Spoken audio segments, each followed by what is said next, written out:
Let's just do this. And what I want to do with the scriptures is I want you to keep them in your heart for a minute, okay? Because I'm going to try to bring something out of this. But I'm doing it this way because I love interaction. I love you to talk back. Because we are a body, y'all. And God has planted in each one of you different things. And we need to learn how to bring them out. Because if we don't, we're kind of doing this all by ourselves. But this is a body, right? Every one of you have gifts and talents and abilities. And your voice should be heard too. Whether in song or speech or some kind of method. We should hear your voice. Matthew chapter 7 is where I want to go. And I know others may not want to hear you talk, but they might just like hearing themselves. I don't like hearing myself talk. I like to hear you talk. Amen. We learn from each other. Amen. Yeah, we compliment each other. We build up each other. We encourage one another. And if I don't know if I'm doing you any good, then I don't feel like I'm doing you any good. Guess what I want to do? Sit down.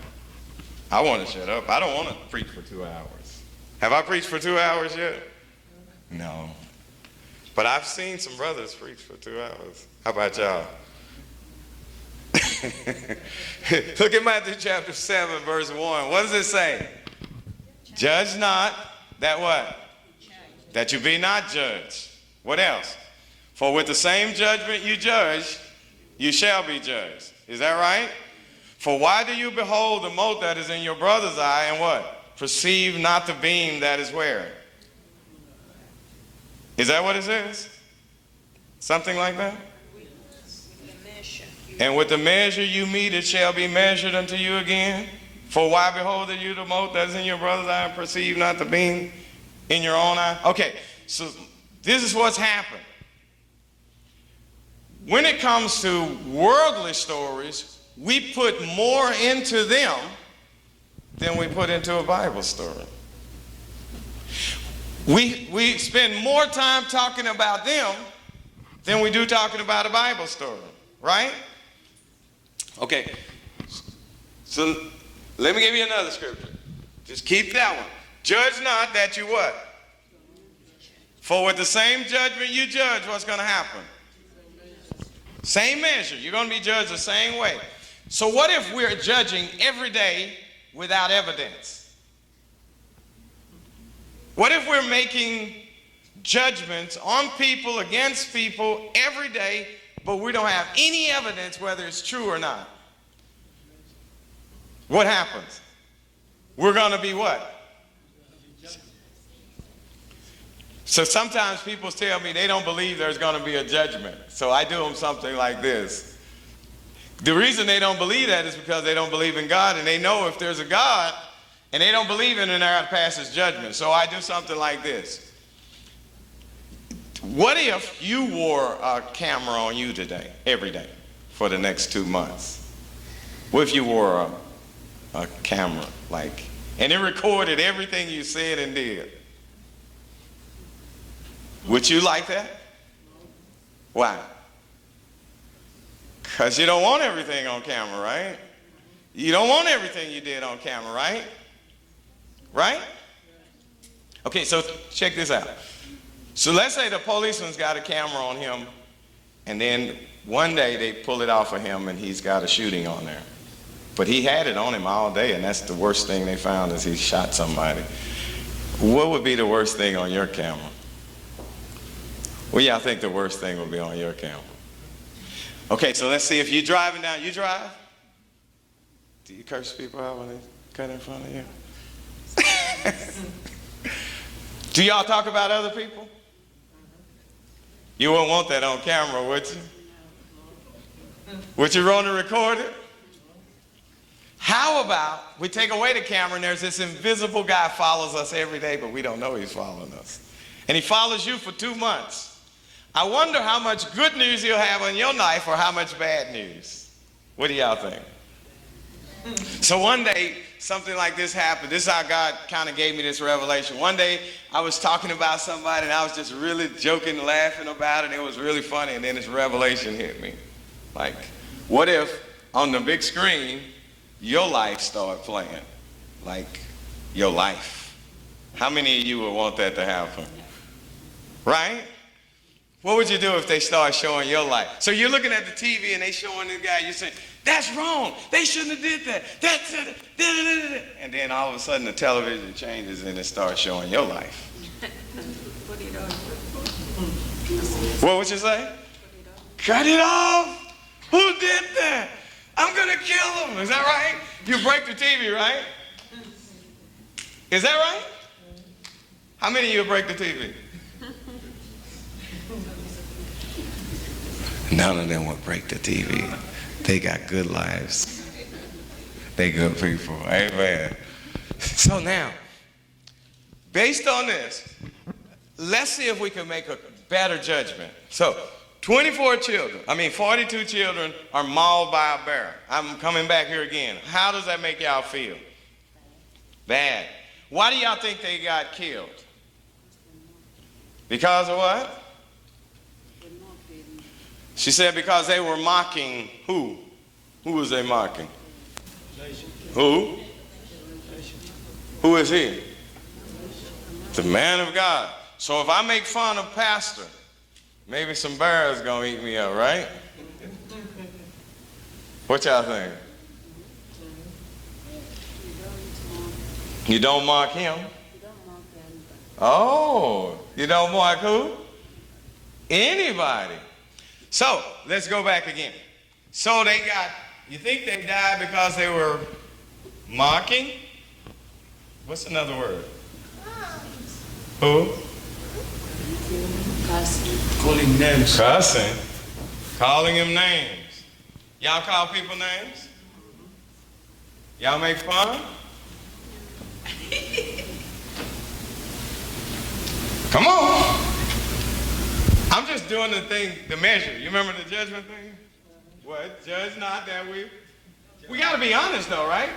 I'm okay. I mean, don't let that stop you from telling me why, okay? I'm just doing a contrast and comparison. So check it out.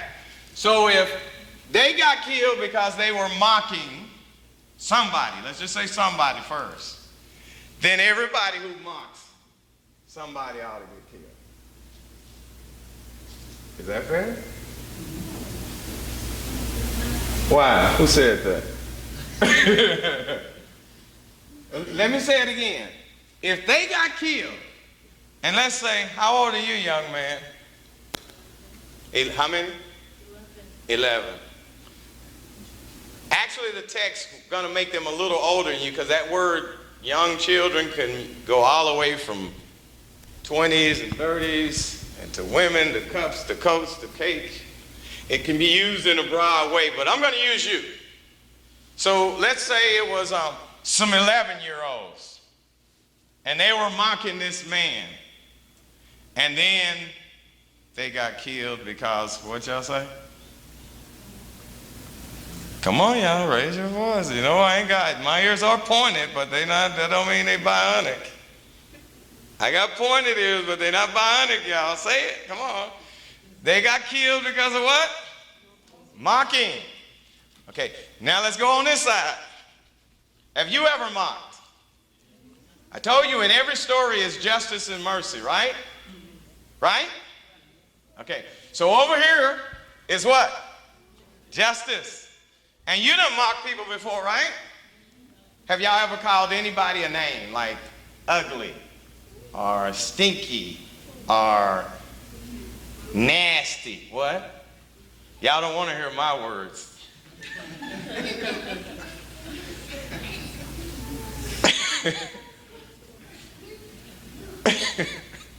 Y'all some nice people. Y'all just don't share any of the nastiness you do. Amen.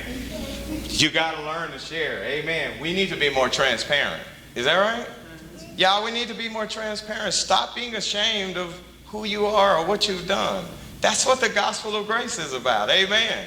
The only way I can make this comparison is you have to see whatever we say they did, guess what's happened on this side? We've done. Can I say that safely? Let me do it again. Let's say they were disobedient. They died because they were disobedient. We have been what? They died because they disrespected the word of God. They died because they disobeyed the word of God that the man of God was going to tell them. They disobeyed because they were idolatrous children and they really didn't care about God, even though they went to church every Sabbath. Those were Israelite children. Y'all know that? Y'all know that? Those were not outsiders.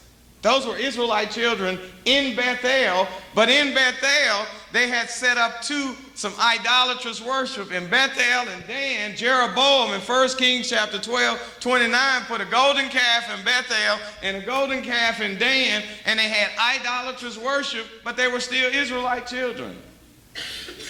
So they were just like us in some respects, right?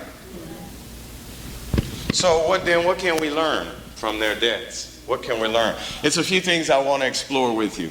First of all, let me give you a principle from Luke chapter 13. You can let go of 1 Kings, or is it 2 Kings? We'll come back. Luke chapter 13. Luke chapter 13. When you get there, you can say amen. Elijah and the two bearers. You like that? Me too. Luke chapter 13. When you get there, say amen. Look at verse 1. There was present at the season some that told Jesus of some Galileans whose blood Pilate mingled with their sacrifices. So they were at the temple making sacrifice, and Pilate had them killed while they was making sacrifices.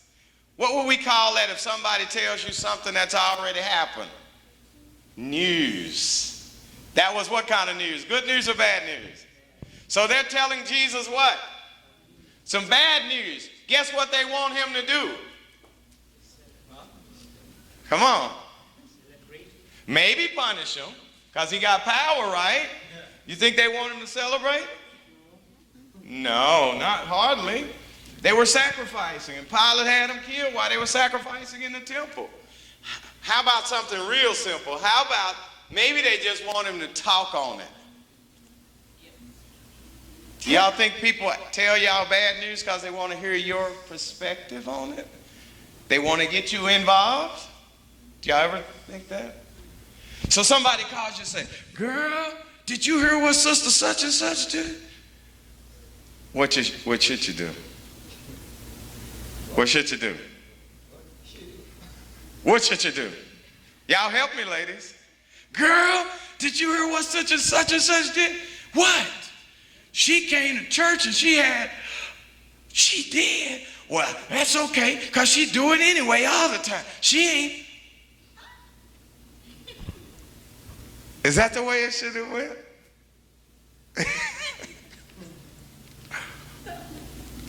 Man, that brother, he think he running things. Somebody need to set him straight. Yeah, man, they sure do. And pastor let him do whatever he want to do. What y'all think about that? Let's see what Jesus does. So they bringing him some bad news, right? Can I call it gossip? Could I call it gossip? Let's see. Okay. So let's see what Jesus does. And Jesus answering said unto them, do you all think these people were worse? Are sinners bad people because that happened to them? Wow, that wasn't what they were expecting. What y'all think? So, girl, did you hear what happened to sister such and such? And she came to church. And if you don't stop talking about people, it's going to happen to you. You think they'll call you some more? Did you hear what pastor did? He let such and such and such and such and such. What if you tell them, pray about it? Did you pray about it, brother? Did you know that last month you did the same thing? And you know pastor saw you did it and we prayed for you. How about that, y'all? Amen. Okay, so okay, I'll let it go in a minute. Amen. What is he gonna do? Okay. Jesus said, do you think they were worse than y'all? Do you think they were bad people because this happened to them? What does he say after that? You got to get it. What does he say? He tells them another story. Check it out.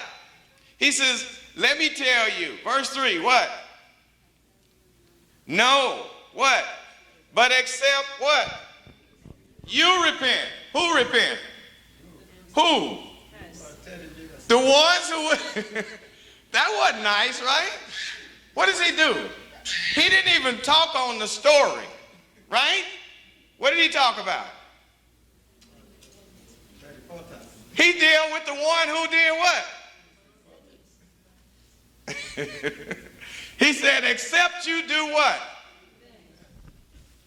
Except you change your thinking, except you change your way, except you change your direction, you're going to likewise perish. Okay. Then, look what Jesus does. Or, Jesus then tells a story. How about the 18 who over that building and the tower fell on and killed all of them? Do you think that they were sinners above all you that dwell in Jerusalem? He says, I tell you, no. But what? Except you repent, what happens? Okay, so let me put a little twist on maybe I think what he's trying to tell us.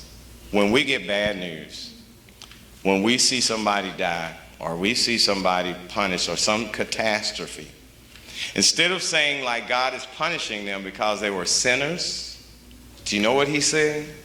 Every catastrophe, every death, every destructive act, all the bad news we see and come in contact with on a daily basis, he said it's designed to tell us one thing.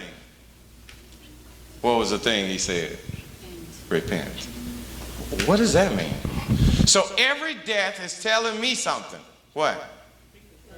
Every catastrophe is telling me something. Every bad news story is telling me something.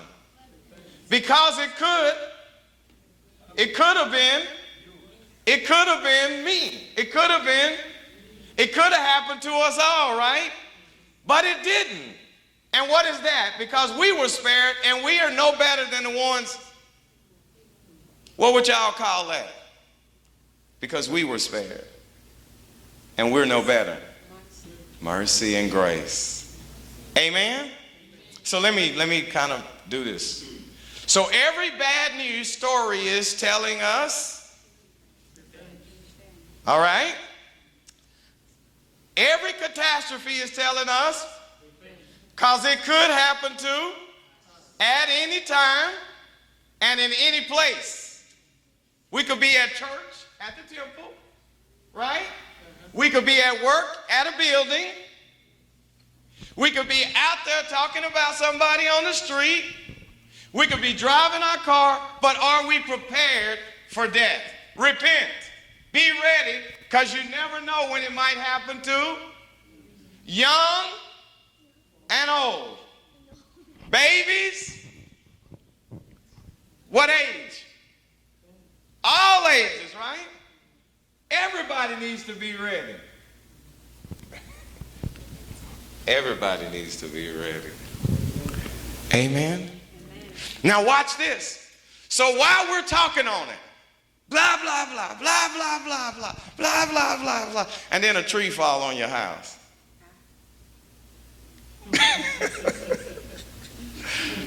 And kill you. Wouldn't that be a bad news story, right? Guess what now? The one who called you and had you gossiping gonna say, girl, I was on the phone with her when the tree fell on the house and she was talking about folk. Do y'all think people would do that? Do y'all think people would do that? Talk you into something and then leave you into trouble. Could that happen? Okay.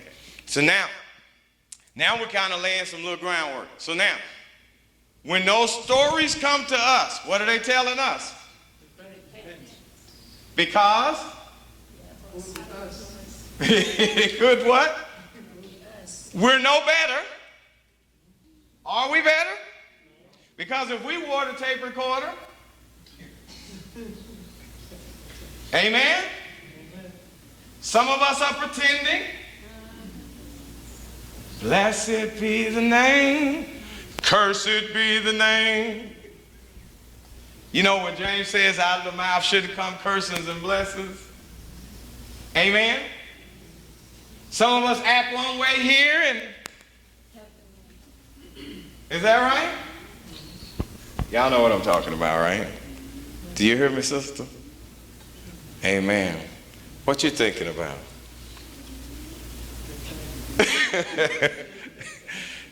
You into that, amen. Are y'all thinking about that really? Seriously though, right? Do you kind of see the... Now, check this out. So you can see how gracious God has been to us, because with the same judgment we judge, we're supposed to be what? But we haven't been, right? Because of what? We are still living, right? Somebody say amen. Amen. Thank you, God. Thank God, right?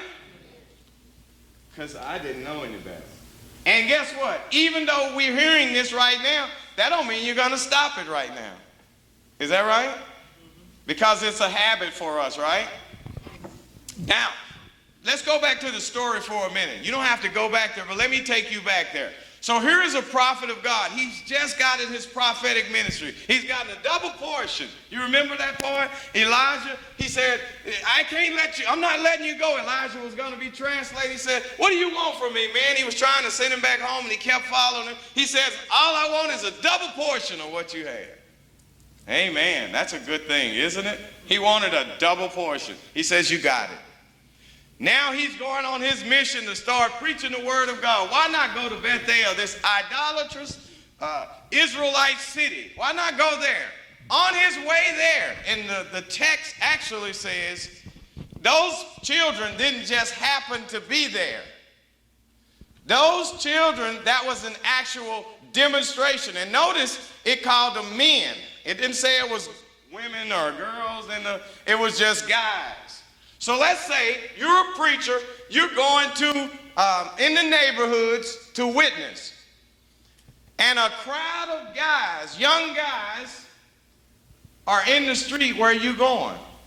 And they stop you. What would hit y'all's heart? Now let me add something to it. If the two bears killed 42, either those were the fastest bears in the world if it was only 42 people. Right? Because when the birds came out howling,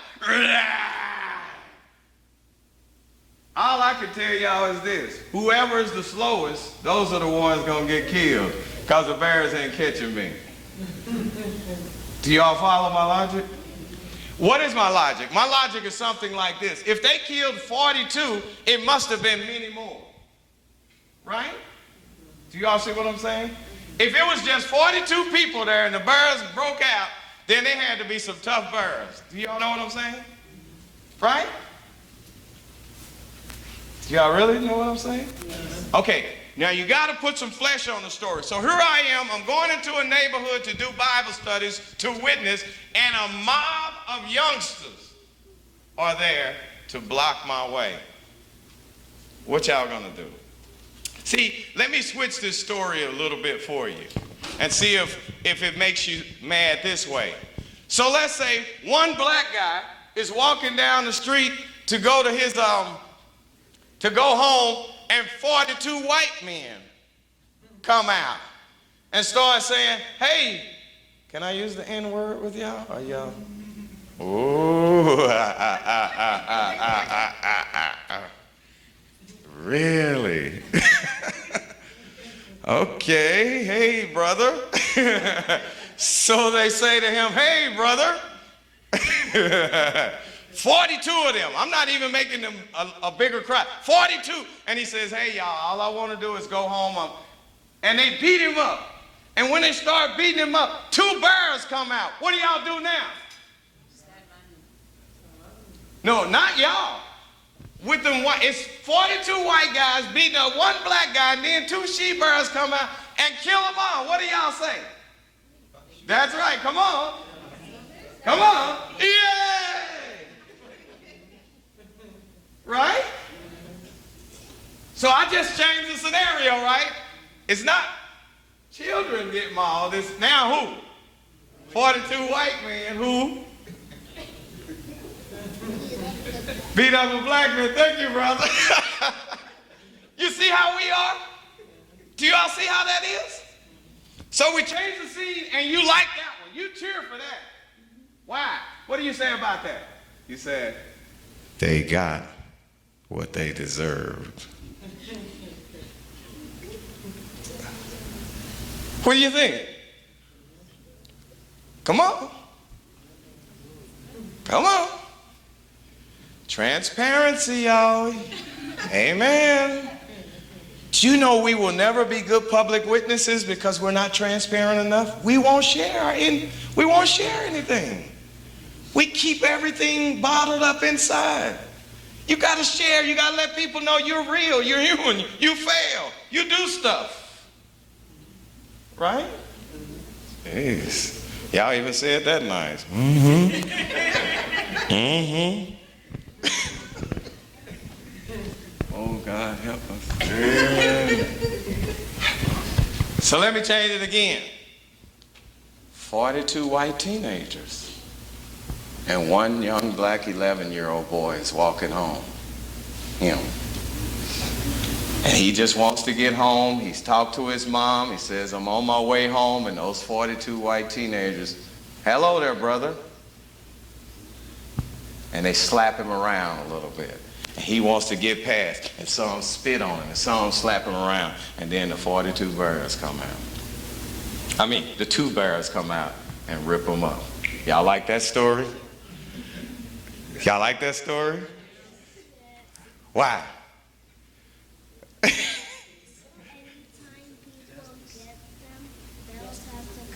All right, brother. The bears rescued him, amen.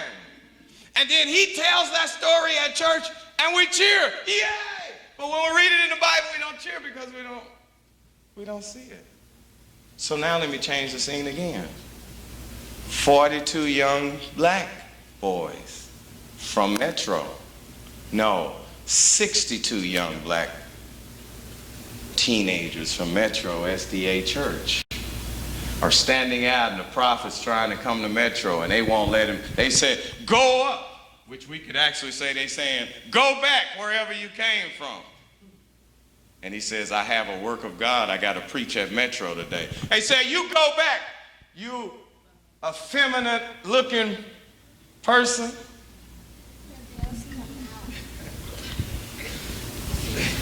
Funny fellow, nasty guy, bald head, leper. He says, please, young man, can I get by? You go back wherever you came from. You no good for nothing. We got to think about those guys. Are they nice? Right? They not nice? And so the preacher tries to go past and they block him. And one slaps him. And another one slaps him. And one kicks him. And then one punches him. How about the bears for them? The bears come out. You want the bears on them too? Y'all want the bears on the Metro children?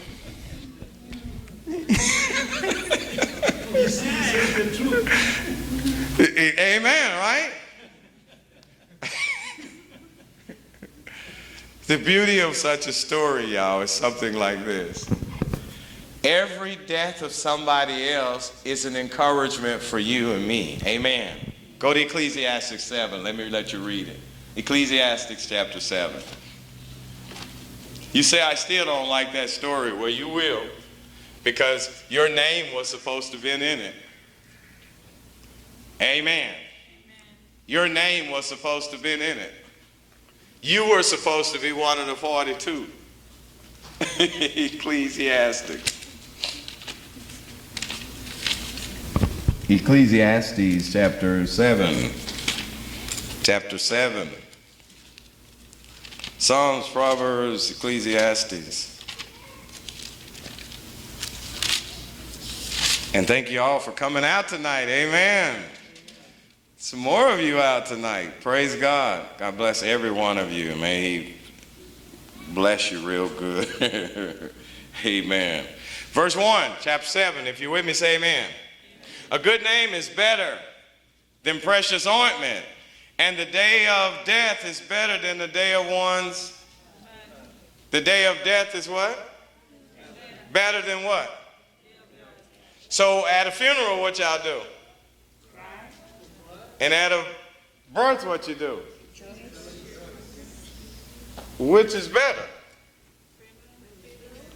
No. Which is better? Huh? The birth. Okay. For what is that? The what? The day of death is better. Right? But none of y'all don't want to die, right? Right? You don't want to die, right? Okay, well, anyway. 2, it's better to go to a funeral than a house party. How y'all like that one?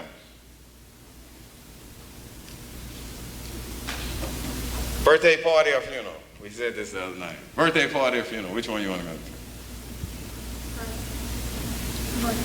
Thank you, sir. Amen. He said the birthday party. Amen. Why not the funeral? What they going to be doing at the funeral? Preaching. You don't want to hear that stuff, right? I don't blame you, brother. Amen. What about this?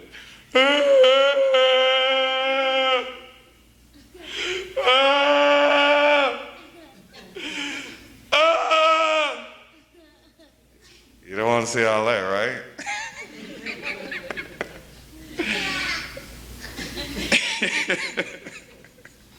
It's better to go to the funeral than to a house party. Why? Look at this one. For that, it is the what? It is the what, y'all? The end of how many? And what happens? What happens? The living. What do y'all think he said? What did he say? He said it does something to the ones who's living. What does it do? Yeah, they remember. What else? They think about it, right? What do you think they think about? How about, I'm here tonight preaching, and then y'all get the word in the morning. On the way home, Wade died. Died in an accident. Don't be sad for me, I'm saved. Amen. Y'all might miss me, but don't be sad for me. I'm okay. Amen. I've got a home over in glory. Amen. I got my reservations. Amen. I'm guaranteed.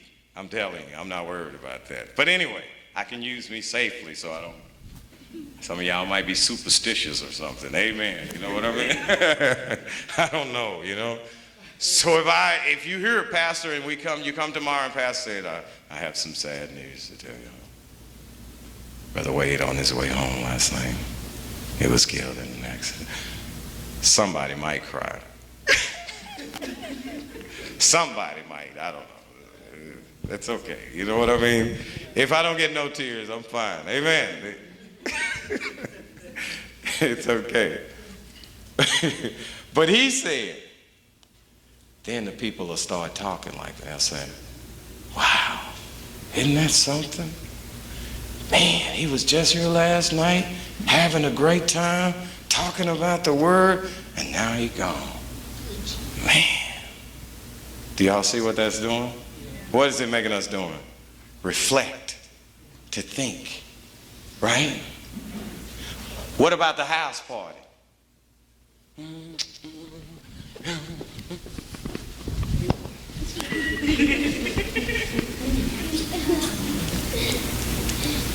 Y'all house party may not have no wines, but this house party he talking about has got wine. Little drinks. Y'all know what drinks? Bombay? Y'all know anything about that? He put his hand over his mouth. Wow. Amen, brother. That's a real party, right? What do you think they thinking about? Right? Nothing, right? And remember what Jesus said, as it was in the days of, so shall it be in the days of they shall be eating, marrying. You know what they're doing? They're having a great time. They're living it up. They're not reflecting on nothing. They're not thankful for anything. They're not appreciative of anything. They're just having a great time, and all of a sudden something happens. A flood came, y'all. Amen. Right? Even when they heard the good news, they didn't listen to it because they couldn't believe anything would happen, because all those bad stories they saw, all those bad things that happened, it didn't change them at all, because they just judged people and judged others, and they never thought anything like that could happen to them. And they were wrong.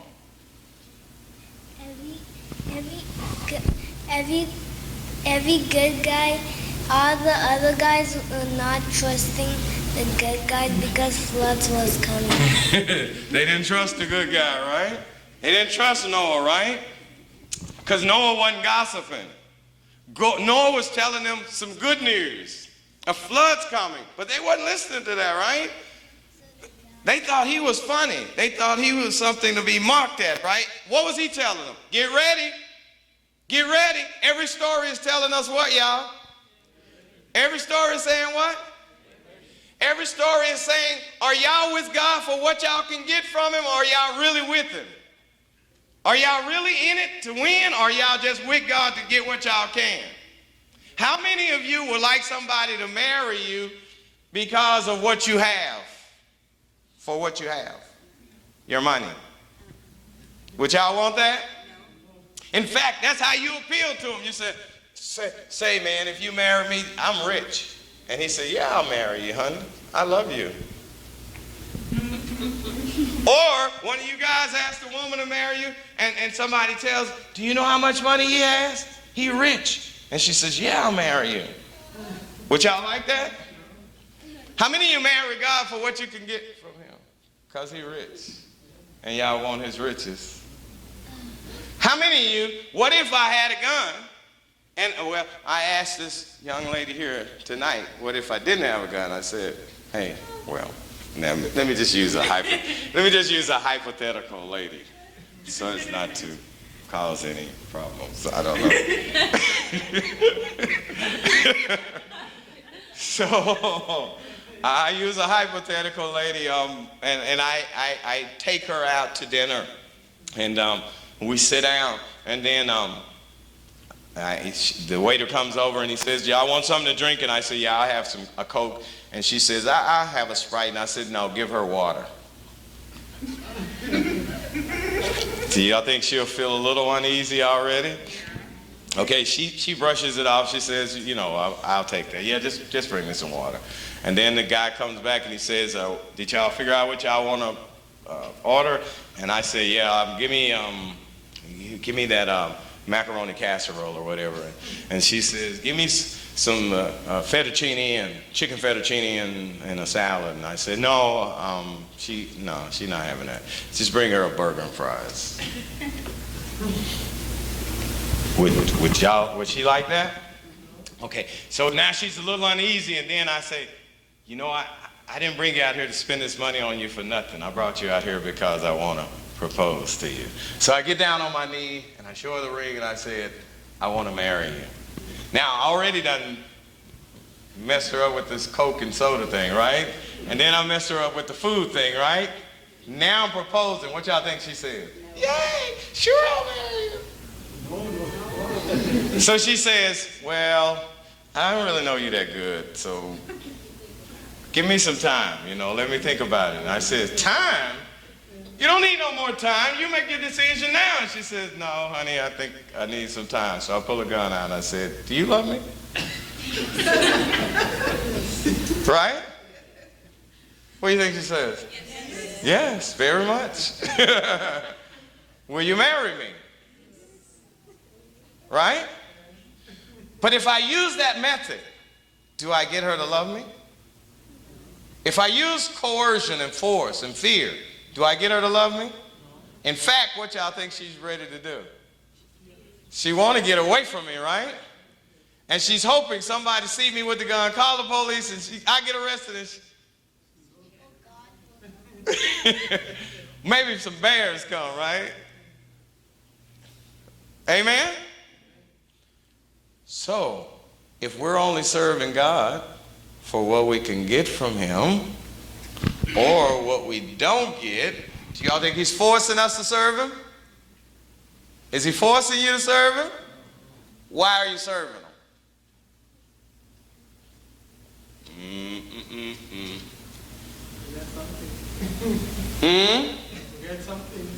What you want to get? What you don't want to get?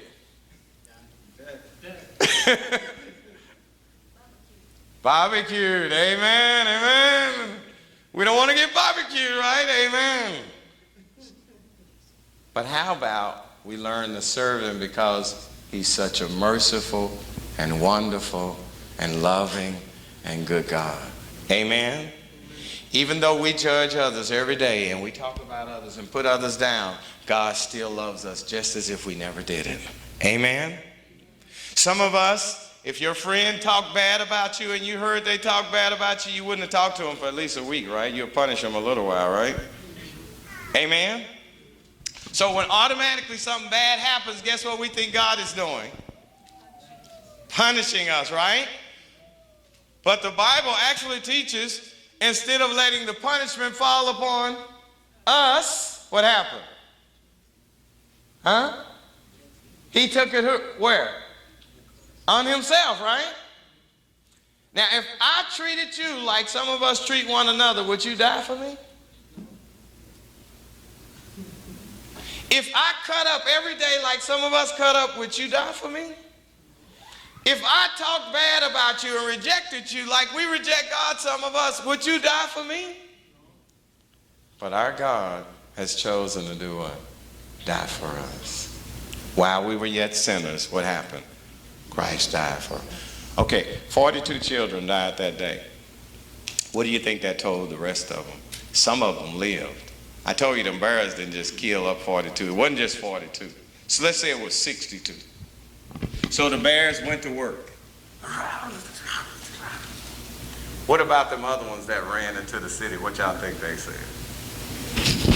Y'all want to hear their message? What did they preach? Huh?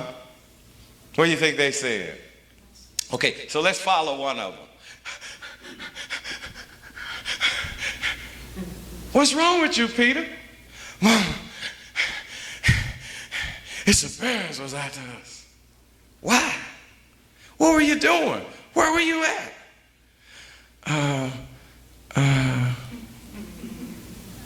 What do you think they said?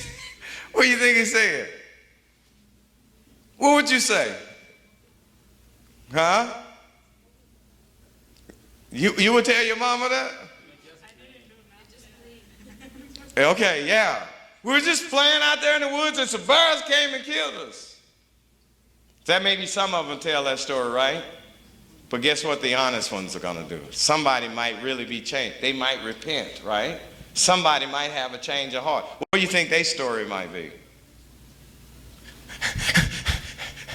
Everybody, some bears was after. I think they killed John, Mike, Tim, and all of them. And you left them? Yeah, I left them. What were y'all doing? We was cussing out the man of God. But I thank God that the bears didn't get me because they was hungry. And I ain't never cussing out no more mans of God. In fact, I'm going to church every week because God is good to me. Amen.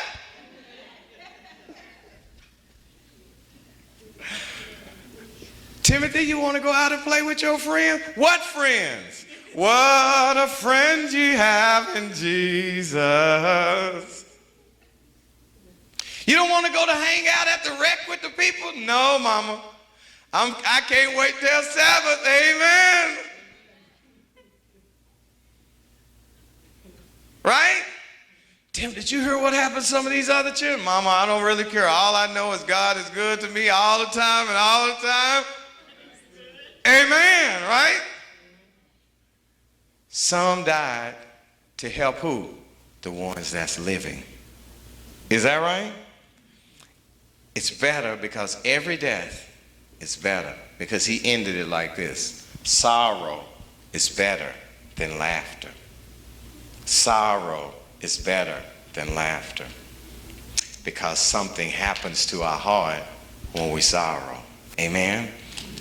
And godly sorrow leads to repentance. Now, some of the parents probably were letting their children do whatever they wanted to do, and now they got regrets. What y'all think? Is that right? I saw a young lady today in the store. She couldn't have been no more than 15. And I was totally amazed. Well, all I will just say is her shorts had half of her cheek. I don't know, what word can I use with you guys? Glutamus. Half of her glutamus was out. Amen. 15. Right? That was unbelievable for me. Wow. Because I think in this society, she's setting herself up for bearers. What y'all think? Somebody might get the wrong signal with that. What you think? I don't know what she's feeling or wanting or desiring, but that's not the way to get it, because that only brings wolves out. Right? What y'all think? I mean, you couldn't want a godly man if you wear your glutamus out. Well, let me say this. Whatever was on those children, it was a sin on them. When it says the man of God cursed them, all he was saying is, by what you all are doing, you have pulled yourselves out from under the protecting hand of God. You have exposed yourself to danger seen and unseen, and death is all around y'all. Amen. Y'all know we can do that, right? We could put ourselves in a situation where we release the things that are around us upon ourselves. Amen. So let's judge not that we be not judged. Let's check it out before we run with the story. Amen? Can you check it out for me? And let's thank God that every time we hear of a death, or every time we see justice, we also see mercy. Because there's a little voice, I'll say something in our heads like this: it could have been you. It could have been you. It could have been you. Amen? It could have been you. So one day, I was planning on robbing a guy. Yeah, I used to rob people, or at least think about it. So I was planning on robbing a guy. My friend Bruce talked me into going with him. And we both had something. We were going to take people's money. He's really looking, look at that. So this is what happens. Bruce says, I'm going to get him to the back of the apartment complex. And then when I get him back there, I want you to stand on the side of the building, come around with your weapon, and we're going to take everything they have. Well, little did Bruce know, the two guys we were thinking about robbing was also thinking about robbing us. Do you all hear what I'm saying? So here we think we up on our game, and guess what they were doing? They were more on top of their game, because they were actually playing like they were innocent people, and they were using their innocency to rob people. Bruce was playing like he was something else, but we were both playing like we were something, and they were ahead of us though. Amen. So we got him around the back. Bruce thought he was getting to where he wanted to get them so we could take their money, but they were actually getting him where they wanted to get us. And they knew what we were doing. And so we got around there, and we got around back. And when I was standing around the corner, waiting on Bruce to give me the signal, somebody came up behind me, and I felt a nudge in my back. He said, don't look at me. It'll be the last look you take. By then, my knees turned to jelly. And Bruce was around the corner. He was about to make his move. He said, I want y'all to. And then I came around the corner with the guy behind me. And then another guy came around. Another guy was upstairs. And they took my whole paycheck. They took my gold watch. They took my necklaces. They took something my daddy had given me. They took everything I had, except my life. My life, y'all. Amen. I had a revelation, y'all. I had a good revelation. Amen.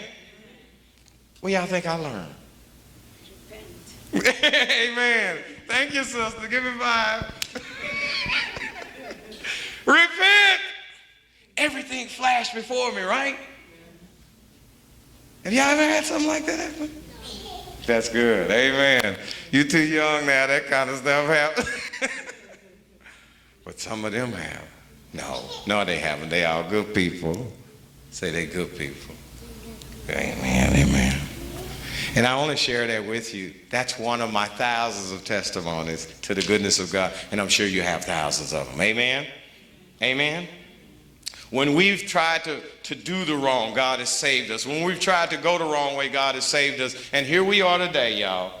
And we should share the goodness of God with somebody else. It could have been you. It could have been me. Yes. The guys might be wrong. They might be wrong doing this. I'm not saying somebody's wrong or somebody's right, y'all. But the thing we need to learn to do is pray for everyone. Amen. Stop talking about it. Stop being a part of the problem and start being a part of what? The solution. Let's help others today. Amen. Help people by telling them every time y'all see a death, what they need to be doing.